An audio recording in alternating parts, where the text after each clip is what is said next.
Period না হওয়ার অনেক কারণ আছে, যার মধ্যে প্রধান কিছু কারণ হলো গর্ভাবস্থা, মানসিক চাপ, পলিস্টিটিস ওভারি সিনড্রোম, ওজন পরিবর্তন খুব বেশি বা কম হয়ে যাওয়া, অতিরিক্ত ব্যায়াম, থাইরয়েড সমস্যা, হরমোনের ভারসাম্যহীনতা, কিছু ঔষধ এবং প্যারিমেনোজম, জীবনযাত্রার পরিবর্তন ও কিছু স্বাস্থ্যগত অবস্থার কারণে এটি হতে পারে। তাই কারণ নির্ণয় ও সঠিক চিকিৎসার জন্য ডাক্তারের পরামর্শ নেওয়া জরুরি। চলুন সাধারণভাবে কিছু কারণ থাকে, সেগুলো মূলত একটু বিস্তারিত বলে নেই। প্রেগন্যান্সি সবচেয়ে সাধারণ কারণ, তাই প্রথমে এটি পরীক্ষা করা উচিত।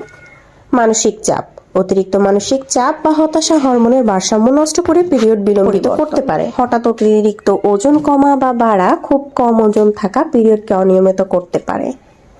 অতিরিক্ত ব্যায়াম যদি করে থাকেন, শারীরিক পরিশ্রম করলে মাসিক বন্ধ হয়ে যেতে পারে। পলিস্টিটিক ওভারি সিনড্রোম, এটি হরমোনের ভারসাম্যহীনতার কারণে ডিম্বাশয়ে সিস্ট তৈরি করে এবং অনিয়মিত পিরিয়ডের একটি বড় কারণ হয়ে থাকে।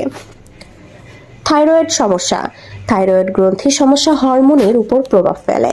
কিছু ঔষধ, জন্ম নিয়ন্ত্রণ পিল, আরও অন্যান্য কিছু ওষুধের পার্শ্ব প্রতিক্রিয়া হতে পারে।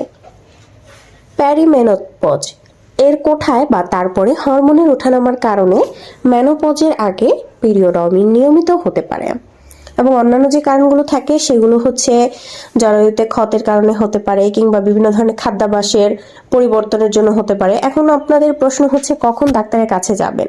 যদি পিরিয়ড নিয়মিত হঠাৎ বন্ধ হয়ে যায়, যদি পিরিয়ড খুব অনিয়মিত হয় বা তীব্র ব্যথা হয়, গর্ভধারণের সম্ভাবনা থাকলে বা অন্য কোনো শারীরিক সমস্যা সন্দেহ করলে, এবং প্রতিনিয়ত হচ্ছে আপনার যদি পিরিয়ড বন্ধ হতে থাকে এবং অনিয়মিত চলতে থাকে, নর্মালি আমরা যেটা ধারণা করে থাকি পিরিয়ড মূলত হচ্ছে 1 থেকে 1.5 মাসের মধ্যে নিয়মিত হয়।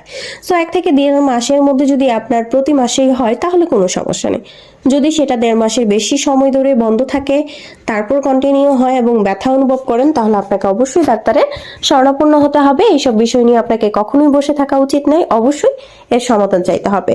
এবং অন্য কোনো টিপস চাইলে অবশ্যই কমেন্ট করবেন।